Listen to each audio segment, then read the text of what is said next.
see that Filipino are strong. Yes. Okay, you want some smoke? Nothing, I have one. Do you have later?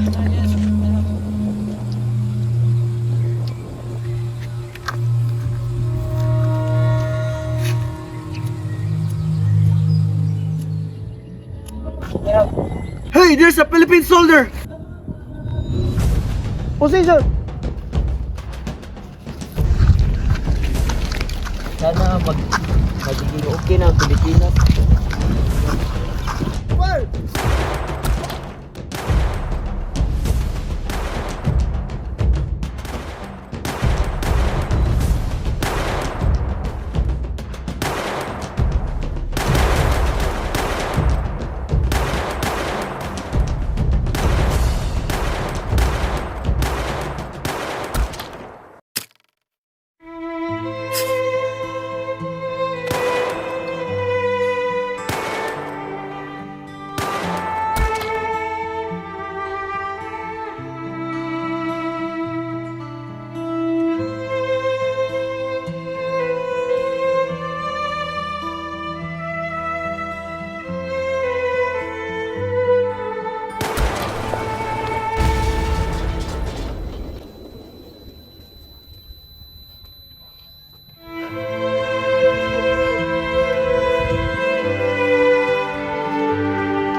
Before we begin, let's talk about what is political caricature.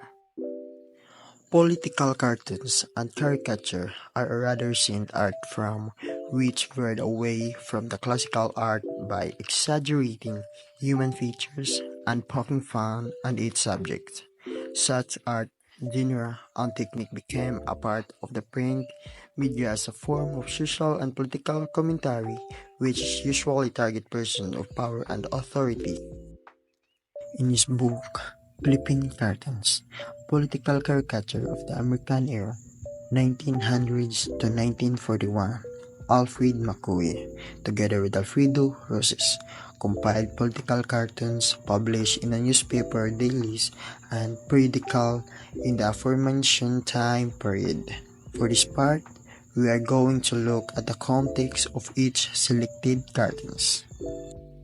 Dr. Alfred W. McCoy.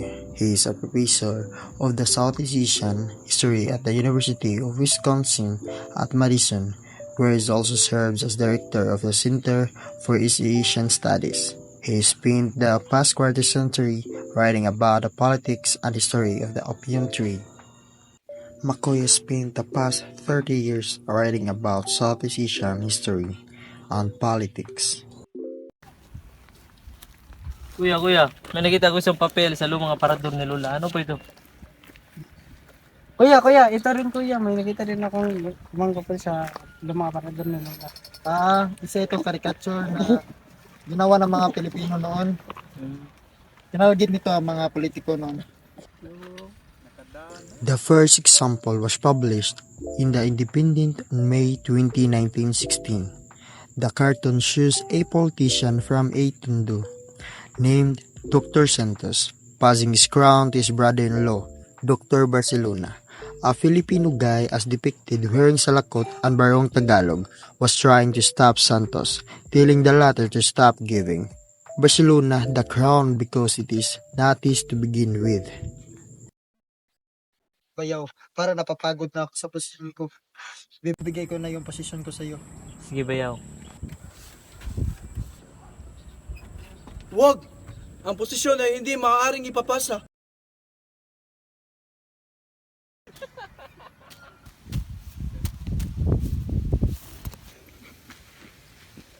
Second example was also published by The Independent on 16 June 1917. This was drawn by Fernando Amorsolo and was aimed as a commentary to the workings of Manila police at that period. Here we see a Filipino child who stole a skinny chicken because he had nothing to eat. The police officer was relentlessly pursuing the saved child. A man wearing a salakot labeled Juan de la Cruz was grabbing the officer, telling him to leave the small-time pickpockets and thieves and to turn at the great thieves instead. He was pointing to a huge warehouse containing bulks of rice, milk, and grocery products.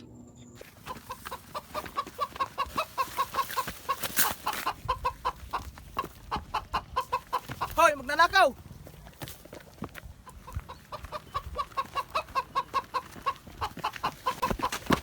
Doon ka sa mas may malaking ninanakaw.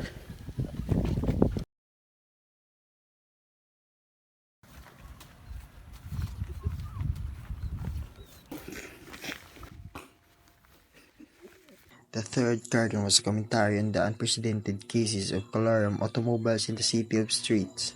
The Philippine Free Press published this commentary when fatal accident involving colorum vehicles and taxis occurred too often already.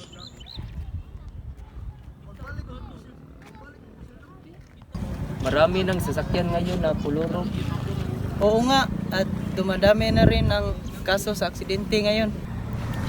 Katulad yan, oh.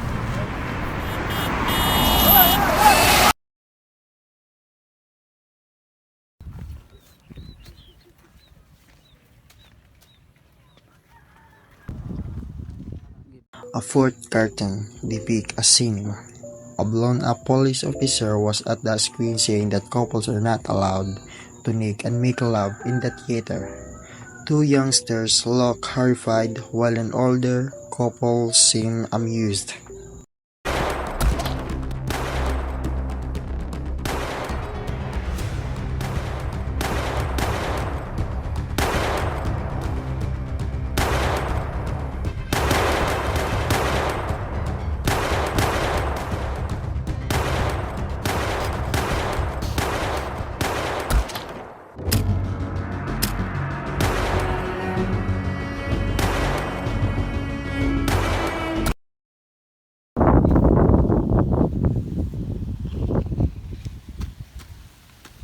The next cartoon was published by The Independent on 27 November 1915. Here, we see the caricature of Uncle Sam riding a chariot pulled by Filipinos wearing school uniform. The Filipino boys were carrying American objects like baseball bats, whiskey, and boxing gloves. McCoy in his caption, "The Seed Cartoon," says that this cartoon was based on an event in 1907 when William Howard Taft was brought to the Manila Fair riding a chariot pulled by students of Liceo de Manila. Such was condemned by the nationalists at the time.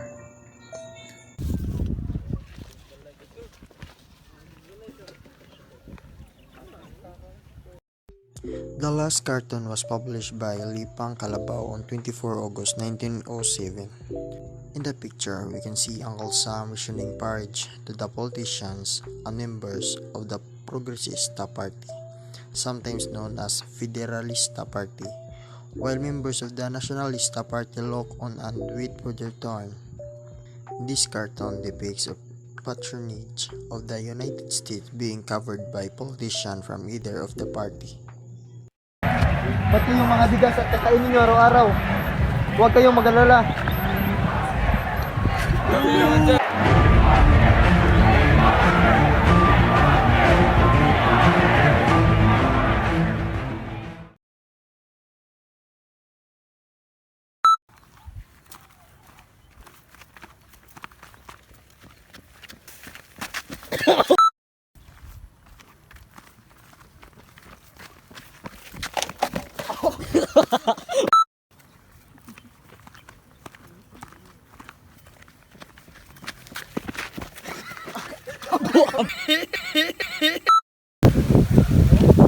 Kuya, may nakita akong isang papel.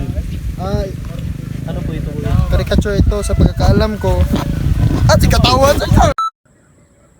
Idol, Wag! Ang posisyon ay hindi mo. Alam nyo Huwag ka ba? na salita, tanga!